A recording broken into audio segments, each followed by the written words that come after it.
Here's a summary of poem छाया मत छूना, Hindi class 10th। तो छाया मत छूना मन होगा दुख दूना।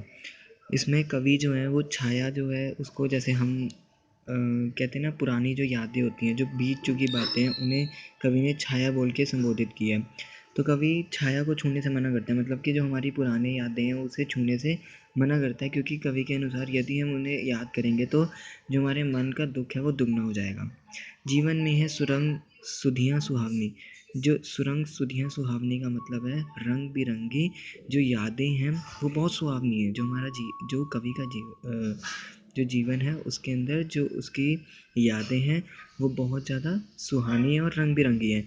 छवियों की चित्रगंध फैली मन भावनी।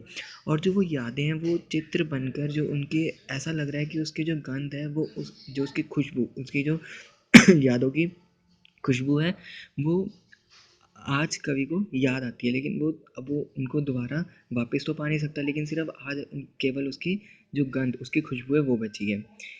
तन सुगंध शेष रही बीत गई यामिनी। सिर्फ उस यादों का यहाँ पे यादें जो हैं वो प्रेमिका के साथ बिताए गए पल हैं। तन सुगंध जो प्रेमिका के साथ जो चांदनी रातों में पल बिताए, वो उसके सिर्फ जो तन की जो सुगंध है वो सिर्फ केवल रह गई है।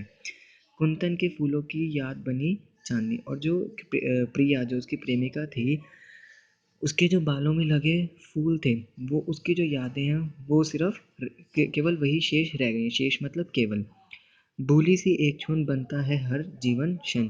और यदि आज उन सब यादों को याद किया जाता है तो वो एकदम जीवित सी होकर सामने आ जाती है। ऐसा लगता है कि वो अभी घट रही हैं।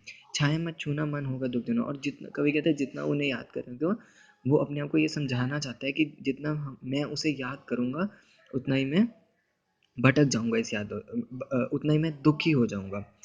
यश है ना वैभव है, मान है ना सरमाया। इस पूरी लाइन का ये मतलब है कि ना तो उसके पास यश है, ख्याति है, ना ऐश्वर्य ख्याति, ना सम्मान, ना ऐश्वर्य है, ना मान है, ना सम्मान है। और वो जितना ही इन चीज़ों के पीछे दौड़ता है उतना ही ज़्यादा भटक जाता है, क्योंकि हम संतुष्ट तो होते नहीं, बस हमेशा इच्छा रखते हैं कि अब ये पालें वो पालें। प्रभुता का है शरण बिंब केवल मृग तृष्णा है। मृग तृष्णा यहाँ पे जैसे एक हिरन होती है, वो रेगिस्तान में भागती रहती है पानी के लिए, लेकिन उसको कहीं मतलब उसको ऐसा लगता है यहाँ पे पानी है लेकिन मिलता नहीं है। इसी प्रकार प्रभुता यहाँ पे होता है बड़प्पन का एहसास, महत्व पाना। जैसे कि कोई हम अपने नाम के साथ कोई संबोधित वर्ड जैसे चाहते हैं, जो रेपुटेशन वाला वर्ड चाहते हैं, तो उस चीज़ को पाने के लिए हम बिल्कुल जैसे मृग तृष्णा के समान भटकते रहते हैं, लेकिन हमें